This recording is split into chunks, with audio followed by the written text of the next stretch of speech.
खबरों का पंचनामा, हकीकत की पड़ताल राजन पंडित के साथ। अब मेरे हिस्से की बरसात कहाँ होती है, चैन से सो जाऊं वो रात कहाँ होती है। सिर्फ बलिदान देना हो तो हमें पूछा जाता है, बाकी इस देश में सवर्णों की बात कहाँ होती है।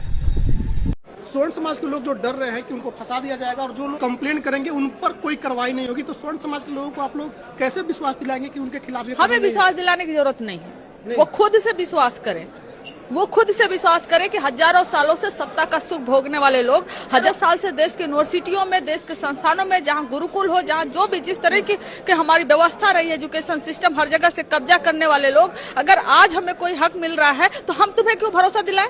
तुम खुद भरोसा करो।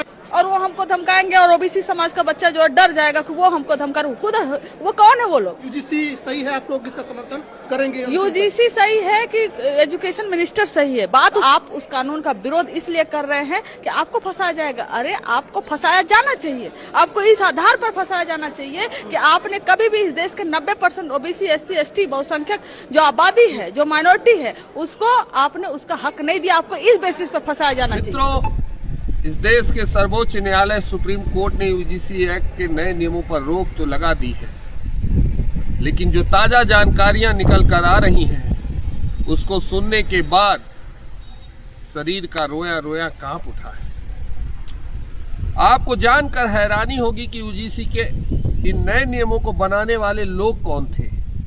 यूजीसी का ये जो नया एक्ट आया था, इस कमेटी के 38 सदस्यों में कितने सवर्ण ऐसे थे जिनकी जुबान नहीं खुली, कैसे उनके हाथ नहीं कांपे इस नियम और इस एक्ट को बनाते समय। जी हाँ, मैं बात कर रहा हूँ यूजीसी के आए नए नियमों की, जिसको एक कमेटी ने पारित किया था और इस कमेटी के अध्यक्ष थे कांग्रेस के राष्ट्रीय नेता दिग्विजय सिंह, जो कि स्वयं एक सवर्ण समाज से आते हैं। राज्यसभा और लोकसभा के सांसदों से मिलकर महिला आयोग के कुछ सदस्यों को लेकर बनाई गई 38 लोगों की यह कमेटी, जिसने इस नियम को बनाया था, आखिर उनके दिमाग में चल क्या रहा था। उस कमेटी में बांसुरी स्वराज, संबित पात्रा, कर्ण भूषण सिंह, विनोद अग्रवाल जैसे तमाम सवर्ण लोग थे।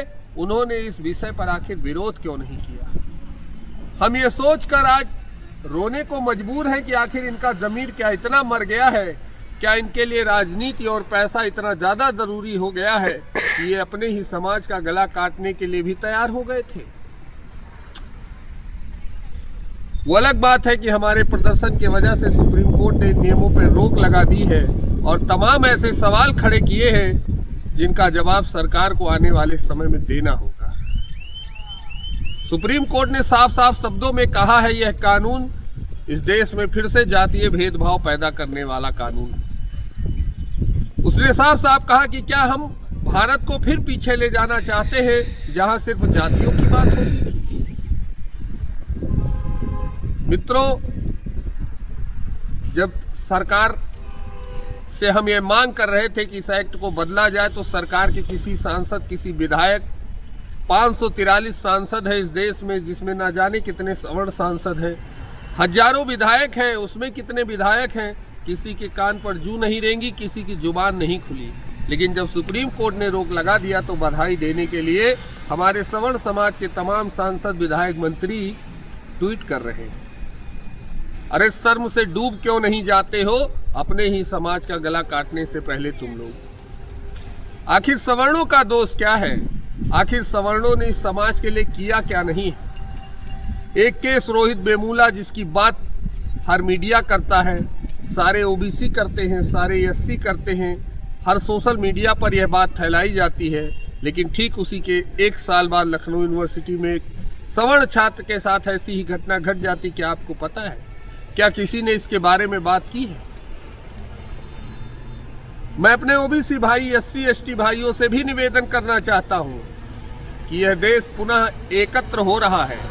इस देश से जातीय भेदभाव धीरे धीरे मिट रहा है। कृपया ऐसे किसी भी बात का समर्थन न करें जिससे यह भारत कमज़ोर हो, हमारा राष्ट्र कमज़ोर हो, क्योंकि जब भी हम टूटेंगे तो घर सिर्फ हमारा नहीं जलेगा, आपका भी घर जलेगा। ये एकता जब भी खंडित होगी, नुकसान आपको भी उठाना पड़ेगा, सिर्फ हमें नहीं उठाना पड़ेगा। जो भी ओबीसी भाई हैं, एससी एसटी भाई हैं, फेसबुक पर तमाम तरह से सवर्णों को लेकर बातें लिख रहे हैं, मैं उनसे भी पूछना चाहता हूं कि आखिर वर्तमान समय में सवर्ण समाज आपके साथ कौन सा ऐसा व्यवहार कर रहा है, ऐसी गलती कर रहा है कि आपके दिलों में हमारे लिए इतनी नफरत भरी हुई है। उस नफरत को हटा दीजिए। सवर्ण समाज आपके साथ खड़ा है, आपके लिए खड़ा है। जहां भी आपको जरूरत होगी सवर्ण समाज आपके लिए खड़ा रहेगा। लेकिन आपको अपने मन से यह भेद मिटाना होगा कि ब्राह्मणों भारत छोड़ो। ब्राह्मण भारत क्यों छोड़ेगा? ब्राह्मणों से ही भारत की पहचान है, पंडितों से ही भारत की पहचान है, सनातन संस्कृति, धर्मशास्त्र और पुराण से ही इस भारत की पहचान है। भारत से ब्राह्मण क्यों बाहर जाएगा? ऐसे तमाम सवाल हैं जो आज सवर्णों के सामने खड़े हैं, जिनका जवाब उन्हें खुद ढूंढना है और ये तय करना है कि आगे आने वाले समय में क्या हम इसी एकता के साथ खड़े रहेंगे या फिर से ठाकुर बाभन बनिया की राजनीति करेंगे, आपसी विरोध करेंगे और नित्य दिन नए नए रूपों में कानून आएगा और हम कमज़ोर होते चले जाएंगे। इस कानून ने सवर्णों को एकत्रित किया है, यह हमारे लिए बहुत अच्छी बात है और आगे भी हमें इसी रूप में एकत्र रहना होगा। हमारा विरोध किसी से नहीं है, हम लेकर पूरे भारत को चलना चाहते हैं, हर हिंदू को लेकर चलना चाहते हैं। लेकिन तब जब आप अपने मन में हमारे प्रति कोई दुर्व्यवहार भावना नहीं रखेंगे तभी यह संभव हो पाएगा। आज ब्राह्मण भी गली गली में पीड़ित है। कौन सा ब्राह्मण मर्सिडीज और BMW से चल रहा है? तमाम ब्राह्मण आपको बड़े बड़े मॉल में स्वीपर का काम करते हुए मिल जाएंगे। छोटे छोटे कामों में ब्राह्मण आपको नजर आएंगे, बोरियां ढोते हुए नजर आएंगे। फिर भी क्या ब्राह्मण आज इतना ही अमीर है कि उसको हक नहीं मिलना चाहिए? इन सभी विषयों पर सोचना ज़रूरी है। इस भारत को विश्व गुरु बनाने के लिए हिंदुओं का एकत्र रहना ज़रूरी है और वो तभी हो पाएगा जब हमारे मनों में एक दूसरे के प्रति कोई दुर्भावना नहीं होगी। तो मित्रों, इस पर सोचिएगा ज़रूर। हमारी बातें अच्छी लगी होंगी तो वीडियो को लाइक और शेयर ज़रूर करिएगा, चैनल को सब्सक्राइब जरूर करिएगा। जय श्री राम, जय हिंद, वंदे मातरम।